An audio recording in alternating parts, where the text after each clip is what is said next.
নমস্কার, রাধারানী হেসেলে আবারও সবাইকে স্বাগত। আজকের আমি পেঁয়াজের পাতা রান্না করব। তার জন্য আমি নিয়েছি অল্প একটু সরু সরু করে আলু কুচিয়ে, বেগুন, অল্প একটু শিম আর এই পেঁয়াজের পাতাগুলো আমি খুব সুন্দর করে ধুয়ে কুচিয়ে নিয়েছি। যেরকম পেঁয়াজ কলি কাটে ওই রকম করেই আমি কেটে নিয়েছি। এটা কিন্তু পেঁয়াজ কলি না, এটা পেঁয়াজ পাতা। আর আমি এরই একটা চচ্চড়ি বানাবো। একটা মাছ নিয়েছি, ভাঙন মাছের মাথা। এই মাথাটা আমি প্রথমে কড়াইতে তেল চাপিয়ে দিয়েছি, ভেজে নেব। মাছটা ভালো করে ভেজে নেব।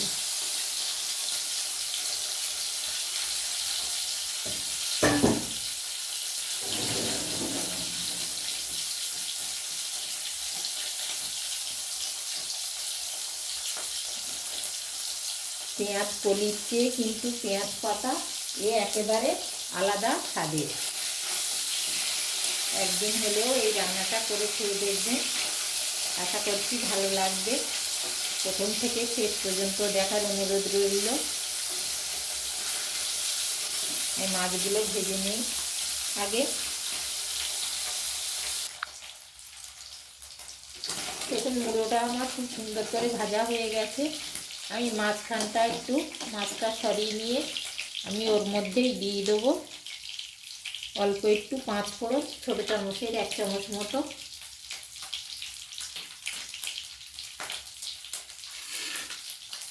আর দেবো কিছুটা কুচানো কাঁচা লঙ্কা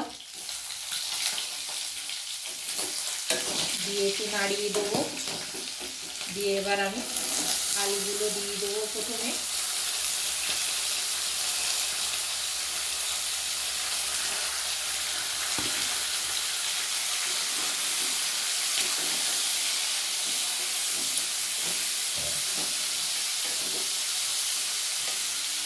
আমি শিমগুলোও দিয়ে দেবো।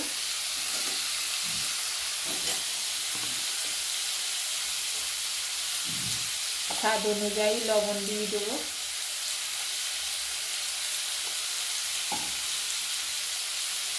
পরিমাণ মতো হলুদ দিয়ে দেবো।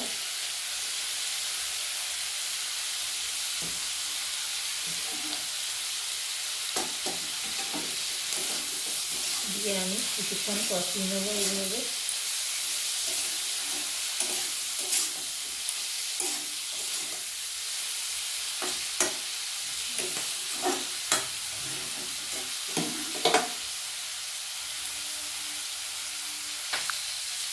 আলুটা আমার অনেকটাই ভাজা হয়ে এসছে। এবার আমি বেগুনগুলো দিয়ে দেবো। দিয়ে আবারও কিছুক্ষণ আমি কষিয়ে নেব।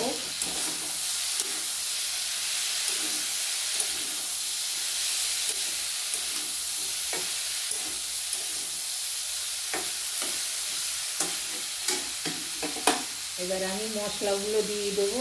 আমি এখানে আদা, জিরে, একটু গোলমরিচ আমি বেটে রেখেছি। আমি সবসময় রান্নায় বাটা মশলাটাই পছন্দ করি, সেই জন্য আমি মশলা বেটে রেখেছি। এই বাটাটা কিছুটা দিয়ে দেবো, 1.5 চামচ মতো। কাঁচা লঙ্কা দিয়েছি, তাই অল্প একটু লাল লঙ্কার গুঁড়ো দিয়ে দিলাম, খুব বেশি দেবো না। দিয়ে আমি আবারও কিছুক্ষণ এগুলো কষিয়ে নেবো।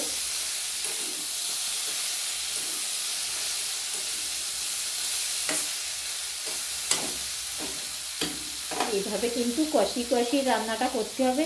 এতে বেশি জল দেওয়া যাবে না, অল্প একটু লাস্টে দেব, এখন কোনো জল দেব।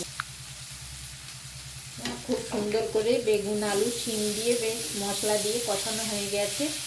এই পর্যায়ে আমি দেবো এবার পেঁয়াজের এই পাতা কুচোনোগুলো দিয়ে দেবো।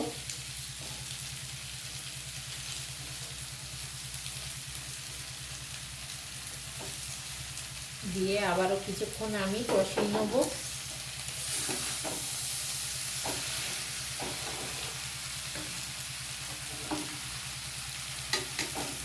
এটা কিন্তু কুচো চিংড়ি মাছ দিয়েও খুব সুন্দর হয় এই রান্নাটা। আর একেবারেই যদি মাছ না থাকে তাহলেও এমনি বেগুন আলু দিয়ে এই পাতা দিয়ে পেঁয়াজের পাতা দিয়ে চচ্চড়িটা করলেও খুব সুন্দর লাগে খেতে। এইভাবে আমি কষিয়ে রান্নাটা করব। একটা থালা দিয়ে ঢেকে দেবো কিছুক্ষণের জন্য, গ্যাসের জোরটা কমিয়ে দেবো, অল্প আঁচে কষি রান্নাটা করব।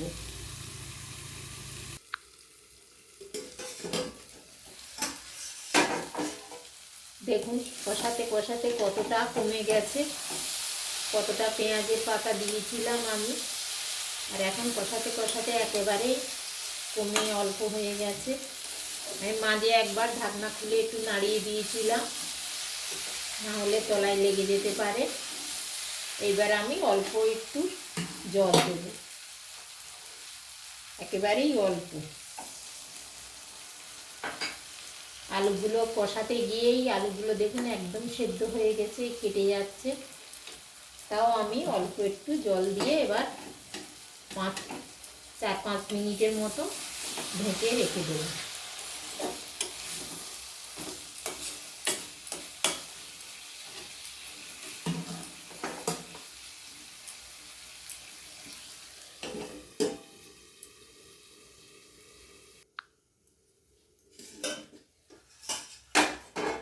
দেখুন পেঁয়াজ পাতার চচ্চড়ি আমার একেবারেই হয়ে গেছে।